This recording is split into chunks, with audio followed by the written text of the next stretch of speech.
नमस्कार, बहुत स्वागत है आपका स्वदेश न्यूज की खास पेशकश देख रहे हैं आप और मैं हूं आपके साथ मुस्कान गंगराड़े। मध्य प्रदेश हरित ऊर्जा के क्षेत्र में अग्रणी राज्यों में से एक बनने की ओर लगातार अग्रसर है। ग्रीन एनर्जी को बढ़ावा देने की कड़ी में मुख्यमंत्री डॉक्टर मोहन यादव ने आज मुरैना जिले के बानमौर स्थित रिठौरा औद्योगिक इकाई पिपरसेवा में हाइड्रोजन इकाई का भूमि पूजन किया। यहां मुख्यमंत्री ने एक आम सभा को संबोधित कर प्रदेश की ऊर्जा जरूरतों पर रोशनी डाली। इसके साथ ही प्रदेश में हरित ऊर्जा क्षेत्र में हो रहे प्रयासों के बारे में भी जानकारी दी। आपको बता दें कि मध्य प्रदेश ने राष्ट्रीय ग्रीन हाइड्रोजन मिशन के तहत ग्रीन हाइड्रोजन उत्पादन को बढ़ावा देने के लिए एक सक्रिय नीति अपनाई है, जिसमें मई 2024 में मध्य प्रदेश के विजयपुर में गेल का पहला ग्रीन हाइड्रोजन उत्पादन संयंत्र चालू किया गया, जो प्रतिदिन 4.3 टन हरित हाइड्रोजन का उत्पादन कर रहा है। इस नीति का उद्देश्य मध्य प्रदेश द्वारा 2030 तक भारत के 5 मिलियन मीट्रिक टन प्रतिवर्ष हरित हाइड्रोजन उत्पादन के लक्ष्य को प्राप्त करने में अपना योगदान देना है। मध्य प्रदेश अक्षय ऊर्जा नीति 2022 के तहत ग्रीन एनर्जी में निवेश करने के लिए निवेशकों को कई तरह से प्रोत्साहित कर रहा है। तो देश में पहली बार हरित ऊर्जा को लेकर नवाचार हो रहा है। एनटीपीसी यानी कि नेशनल थर्मल पावर कॉर्पोरेशन का सिंगरौली प्लांट अब ऊर्जा उत्पादन के साथ ही स्वच्छ ऊर्जा की दिशा में भी आगे कदम बढ़ा रहा है। यहां पर कोयले से बनने वाले प्रदूषण को कम करने और उसका बेहतर उपयोग करने के लिए नई तकनीक अपनाई जा रही है। इस तकनीक के तहत प्लांट से निकलने वाले धुएं और कार्बन उत्सर्जन से हाइड्रोजन गैस का उत्पादन किया जाता है। बता दें, हाइड्रोजन को भविष्य की सबसे स्वच्छ ऊर्जा माना जाता है, क्योंकि इसके जलने पर केवल पानी बनता है और प्रदूषण नहीं होता। तो लगातार ऊर्जा के क्षेत्र में, नवीकरणीय ऊर्जा के क्षेत्र में मध्य प्रदेश में प्रयास हो रहे हैं। हरित एनर्जी को कैसे बढ़ावा दिया जाए, इसके लिए प्लांट का भूमि पूजन किया गया। एक प्लांट पहले से गुना के विजयपुर में संचालित किया जा रहा है। एक और नए प्लांट का भूमि पूजन आज मुख्यमंत्री डॉक्टर मोहन यादव के द्वारा किया गया। इसी पर हम चर्चा करने वाले हैं कि किस तरह से ग्रीन एनर्जी के क्षेत्र में मध्य प्रदेश में काम हो रहे हैं। हमारे साथ कुछ खास मेहमान जुड़ रहे हैं, उनका परिचय मैं आपसे करवा देती हूं। बीजेपी प्रवक्ता हैं सत्येंद्र जैन हमारे साथ जुड़ रहे हैं। बहुत स्वागत है आपका सत्येंद्र जी स्वदेश न्यूज पर। वरिष्ठ पत्रकार हैं रमेश शर्मा जी हमारे साथ जुड़ गए हैं। रमेश जी, आपका भी बहुत स्वागत है स्वदेश न्यूज पर। सत्येंद्र जी, शुरुआत में आपसे करना चाहूंगी। एक प्लांट पहले से संचालित हो रहा है विजयपुर में, एक नए प्लांट का भूमि पूजन आज मुख्यमंत्री डॉक्टर मोहन यादव ने कर दिया है। क्या लगता है मध्य प्रदेश की क्या संभावनाएं हैं ग्रीन हाइड्रोजन के क्षेत्र में, और जो पहले से प्लांट संचालित हो रहा है उसका अभी तक क्या प्रभाव पड़ा है? इन दोनों प्लांट के माध्यम से या फिर जो भी व्यापक तरीके से प्रयास हो रहे हैं मध्य प्रदेश में, प्रदेश के विकास पर क्या असर पड़ेगा आगे? चलिए, लगता है सत्येंद्र जी तक मेरी आवाज आ रही है? जी, आपकी आवाज आ रही है सर, बताइए। मुस्कान जी, भारतीय ये मध्य प्रदेश की वह पावन पूर्ण भूमि है, ऊर्जा भूमि है जो भारत को ऊर्जित कर रही है। और ये ग्रीन एनर्जी के फील्ड में एक रिवॉल्यूशनरी स्टेप जो किया जा रहा है, भारत सरकार के द्वारा लिया गया है। मध्य प्रदेश उस ग्रोथ के इंजन में एक और सपोर्टिव इंजन बन रहा है। और जिस प्रकार से विजयपुर का गेल जो संयंत्र है 4.3 टन पर डे का प्रोडक्शन कर रहा है ग्रीन हाइड्रोजन, निसंदेह दूसरा प्लांट हमारा जो बामौर में जो आरंभ हो रहा है, यह बहुत उपलब्धि वाला है, क्योंकि वर्ष 2024 में भारत सरकार ने निर्णय लिया कि हमारे देश को ग्रीन हाइड्रोजन उत्पादन की ओर जाना चाहिए। और ग्रीन हाइड्रोजन उत्पादन एक वो प्रक्रिया है जिसमें जल का प्रयोग किया जाता है, जल से हाइड्रोजन को लिया जाता है और उसके जो बाई प्रोडक्ट होता है उसमें अमोनिया निकलती, ग्रीन अमोनिया आती है। तो ग्रीन अमोनिया का यूज हमारी फर्टिलाइजर इंडस्ट्रीज में होता है। तो भारत सरकार ने लक्ष्य लिया और जीरो कार्बन एमिशन का लक्ष्य है। तो अगर जो वर्तमान का जो लक्ष्य है उसमें 20,000 करोड़ रुपए का निवेश किया जा रहा है और इससे लगभग 5 मिलियन टन, मतलब कि 50 lakh metric ton green hydrogen का प्रोड्यूस होगा, प्रोडक्शन होगा। साथ ही साथ जो 50 मिलियन टन, मतलब 500 लाख मीट्रिक टन जिसको हम कहेंगे, 500 लाख मीट्रिक टन का कार्बन का उत्सर्जन कम होगा। जो वर्ष 2070 में भारत ने रखा है कि भारत का जो कार्बन एमिशन हो वो जीरो हो, नेट जीरो।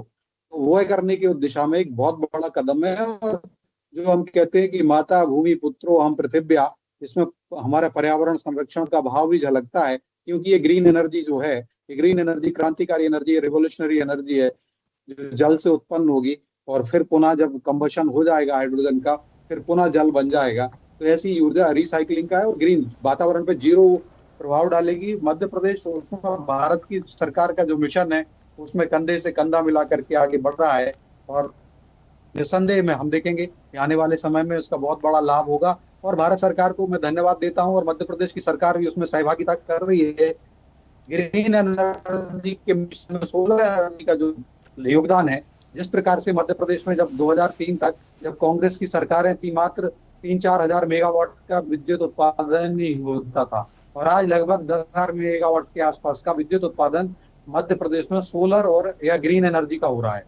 ये बहुत बड़ी बात है, ये बहुत बड़ी उपलब्धि है। ये डॉक्टर मोहन यादव जी के लिए साधुवाद देता हूँ।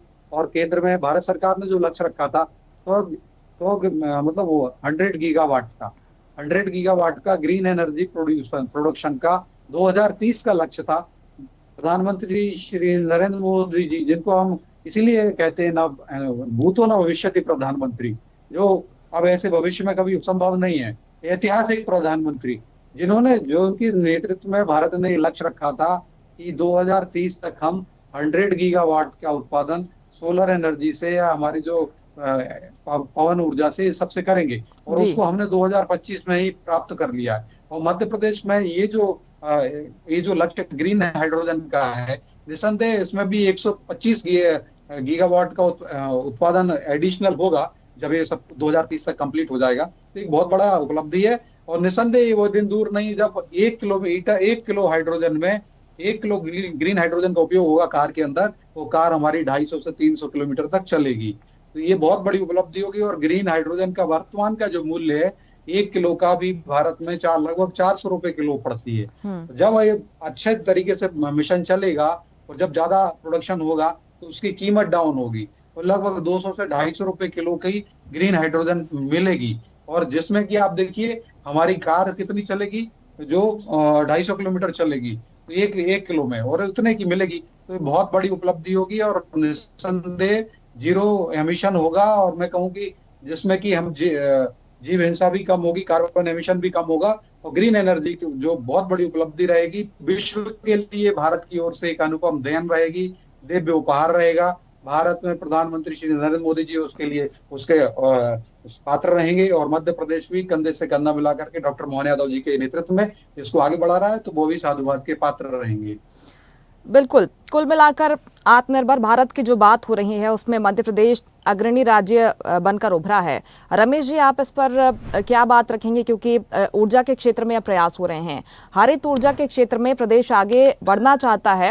एक प्लांट पहले से संचालित यहाँ पर हो रहा है, दूसरे प्लांट का आज भूमि पूजन हो गया है, और अच्छी बात ये है कि 11% जो क्षमता है ऊर्जा की उसमें वृद्धि हुई है नवीकरणीय ऊर्जा पर, क्योंकि सरकार का फोकस है।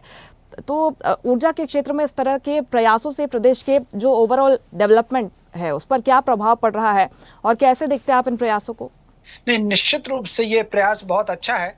और अगर आपको याद हो तो प्रधानमंत्री जी ने लगभग 2016 से 18 के बीच में कई बार ये घोषणा की थी कि भारत के हर जिले में मेथनॉल का जो कारखाने हैं वो लगाए जाएं, और उसके लिए बहुत आवश्यक जो है वो ग्रीन हाइड्रोजन की उसके लिए बहुत आवश्यक होती है। तो स्वाभाविक रूप से जो ईंधन का जो वैकल्पिक उपयोग होगा उसका उपयोग ये ग्रीन हाइड्रोजन से होगा। और मेथनॉल जो अगर हर जिले में, भारत के हर जिले में अगर उसके कारखाने लग गए हैं तो मान करके चलिए कि डीजल की और पेट्रोल की खपत हम शून्य पर चले जाएंगे। भारत सरकार एक और तो जोर दे रही है इलेक्ट्रॉनिक कारों के उत्पादन पर, और दूसरे मेथनॉल पर जो ज्यादा जोर दे रही है।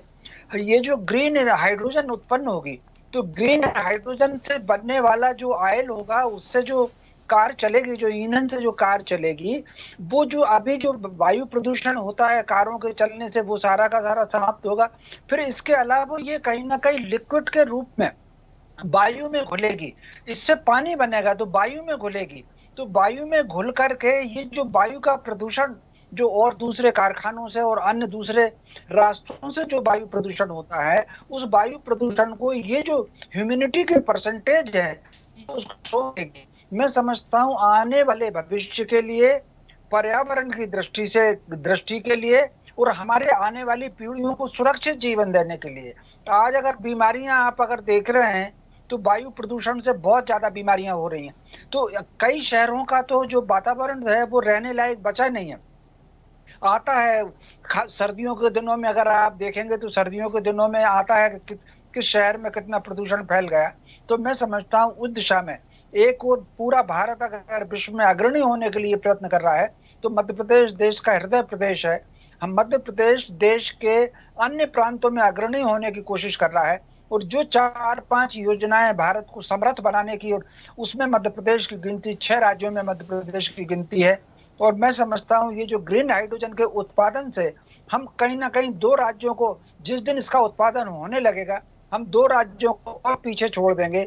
मैं समझता हूँ ये मध्य प्रदेश के विकास के लिए, भारत के विकास के लिए और आने वाली पीढ़ियों की सुरक्षा के लिए बहुत अच्छा कदम है जी। बिल्कुल, लेकिन अगर गेल की बात करें जिसने विजयपुर में अपना प्लांट स्थापित किया है, यहाँ पर तो उत्पादन हो ही रहा है। सत्येंद्र जी, क्या जो इसने लक्ष्य तय किया था वो लक्ष्य पूरा हो गया है? क्योंकि कहा जा रहा था कि जो भी हाइड्रोजन का निर्माण यहाँ पर होगा, संयंत्र में जो एक्टिविटीज़ होती हैं उसके लिए काम में लाई जाएगी, लेकिन इसके बाद इसका जो पूर्ण लक्ष्य था ये था कि खुदरा ग्राहकों तक हाइड्रोजन को पहुँचाना है।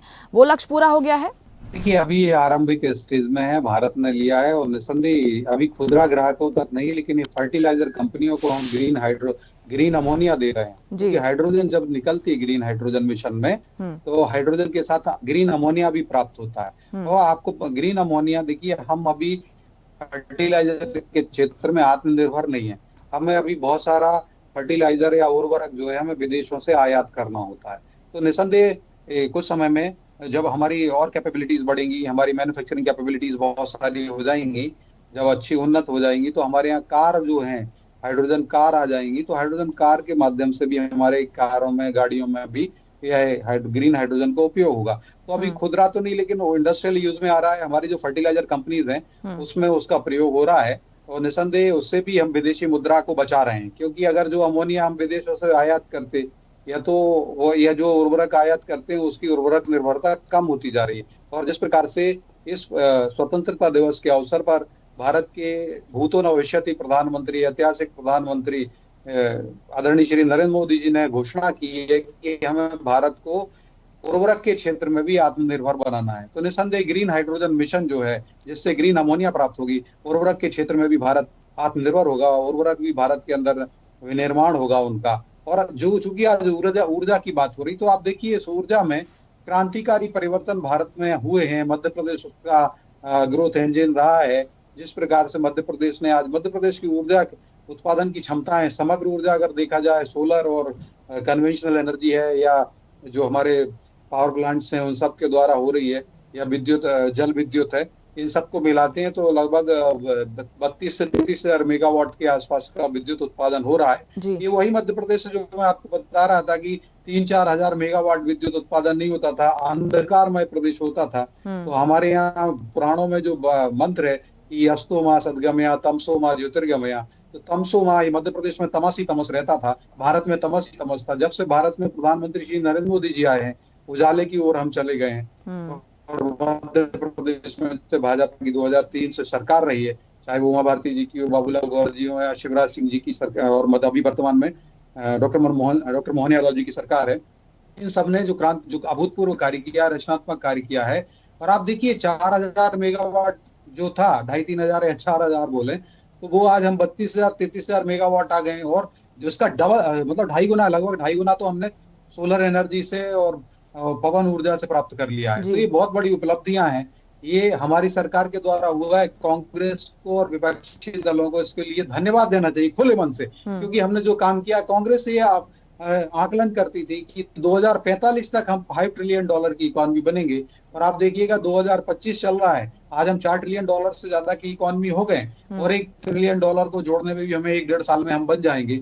तो आप सोचिए कि किस तेजी से हम तीव्रता से काम कर रहे हैं। यशस्वी प्रधानमंत्री श्री नरेंद्र मोदी जी ने भारत के जो कर्म क्षेत्र का जो परिमाण है, जो कर्म करने की जो गति है, उसको 4-फोल्ड बढ़ाया है, एक्सपोनेंशियल वे में बढ़ाया है, चरघाती बढ़ाया है, या गुणात्मक परिवर्तन किया है। इसके कारण से हमने जो 2045 में हमें प्राप्त होता है, कांग्रेस के समय कांग्रेस के वित्त मंत्री संसद में बताया करते थे, और उसको हमने प्रीपोन कर लिया, और 2025 में आज चल रहे हैं हम, आज ही हम उस अवस्था को प्राप्त कर लिए हैं। तो भारत ने बहुत तीव्र गति से प्रगति की है। निस्संदेह भारतीय जनता पार्टी की सरकार, प्रधानमंत्री श्री नरेंद्र मोदी जी की और मध्य प्रदेश में डॉक्टर मोहन यादव जी की, नीतियों को प्रमोट करने वाली है और ऐसे जो काम होते हैं उसको प्रमोट करती है, उसको डाउन द लाइन इम्प्लीमेंट कुल करती है। मिलाकर सत्येंद्र जी, डाउन द लाइन नीतिगत ढांचा जो है प्रदेश का वो मजबूत हुआ है, क्योंकि प्रचुर संसाधन तो पहले से प्रदेश में मौजूद थे। जी बिल्कुल, लौटते मैं आपके पास। रमेश जी, प्रदेश के पास जो संसाधन है ये तो सदियों से मौजूद थे, और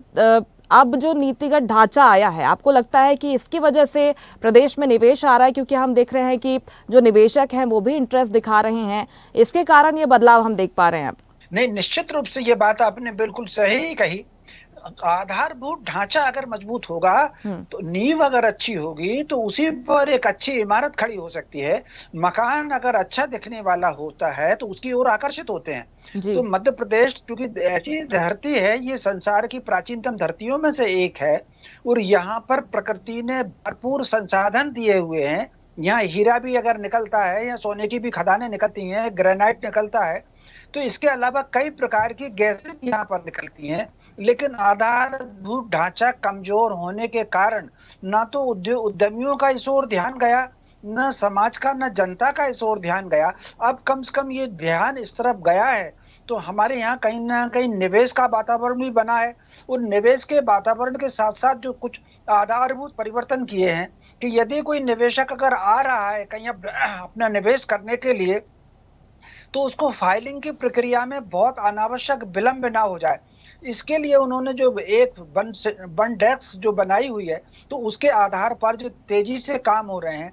ये जो यूनिट लगा है जिसकी आज भूमि पूजन किया है मोहन यादव जी ने, इसके लिए 50% जमीन उन्होंने अनुदान के रूप में दी है और कई प्रकार की 50% छूट दी है, ताकि निवेशक इसमें आकर्षित हो और निवेशक आकर्षित होकर के लगे।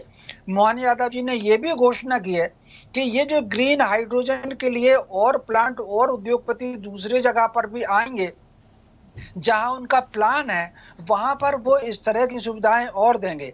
तो आधारभूत ढांचा मजबूत हुआ है, सरकार ने कहीं ना कहीं सबको आमंत्रित किया है, आकर्षित भी किया है, सुविधाएं भी दी हैं, और ताकि काम जल्दी निपटे ये व्यवस्था भी की है। और इसके साथ साथ उन्होंने एक बात और कही हुई है कि जो भी करार होंगे निवेशकों के, चाहे वो ग्रीन ये हाइड्रोजन के मामले में हो या दूसरे मामले में हो, उनको समय सीमा के भीतर इसको आरंभ करना है, वरना कुछ सुविधाएं उसमें कम हो जाएंगी।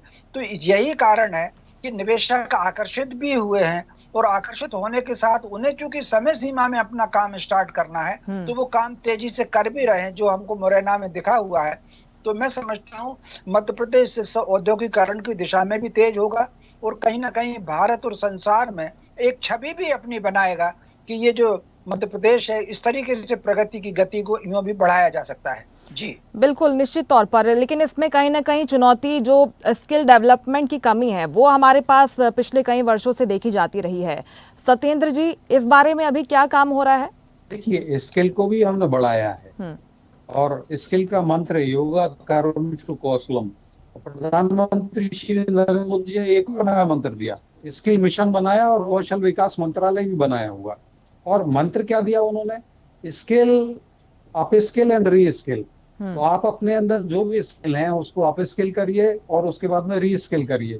तो skill, up skill and re skill का एक जो साइकिल है उसको मध्य प्रदेश में वस्तुतः अंगीकार किया गया है। और जिस प्रकार से स्किल डेवलपमेंट का संत रविदास स्किल पार्क है, तो भारत का ही नहीं, मध्य प्रदेश का ही नहीं, भारत का ही नहीं, एशिया का सबसे बड़ा ग्लोबल स्किल पार्क संत रविदास ग्लोबल स्किल पार्क है, वह मध्य प्रदेश में है, भोपाल में है।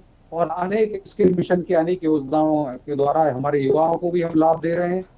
और जिस प्रकार से हमने कौशल विकास जो योजना स्किल स्काई योजना थी, उड़ान योजना, जिसको कि उड़ान योजना का भी लाभ मध्य प्रदेश के युवाओं को मिल रहा है। साथ ही साथ मध्य प्रदेश की लाडली बहनों को अब 5,000 रुपए प्रति माह, बिल्कुल कर्मशील बहन है, उनको कुल मिलाकर प्रदेश में समग्र विकास हो रहा है। हरित ऊर्जा के क्षेत्र में प्रदेश ने उल्लेखनीय काम किए हैं, और उम्मीद हम यही कर सकते हैं कि आगे जो भी विजन है सरकार का, वो विजन को जल्द से जल्द पूरा किया जा सके, और न सिर्फ देश में बल्कि विश्व पटल पर भी जो पहचान मध्य प्रदेश बनाना चाहता है वो जल्दी बनाए। बहुत शुक्रिया सत्येंद्र जी और रमेश जी हमसे जुड़ने के लिए, बातचीत करने के लिए। तो मध्य प्रदेश सरकार ने हरित ऊर्जा के क्षेत्र में अब तमाम प्रयास किए हैं और इन तमाम प्रयासों को आगे बढ़ाते हुए आज भी जो प्लांट का भूमि पूजन किया है मध्य प्रदेश के मुख्यमंत्री डॉक्टर मोहन यादव ने, इसके तमाम लक्ष्य जल्द ही पूरे हों, इसी उम्मीद के साथ इस खास पेशकश में मेरे साथ इतना ही। आप देखते रहिए स्वदेश न्यूज, सबसे पहले देश। लेटेस्ट खबरों के लिए लाइक, फॉलो और YouTube पर सब्सक्राइब करें, बेल आइकन दबाएं, साथ ही विजिट करें swedishlive.com पर।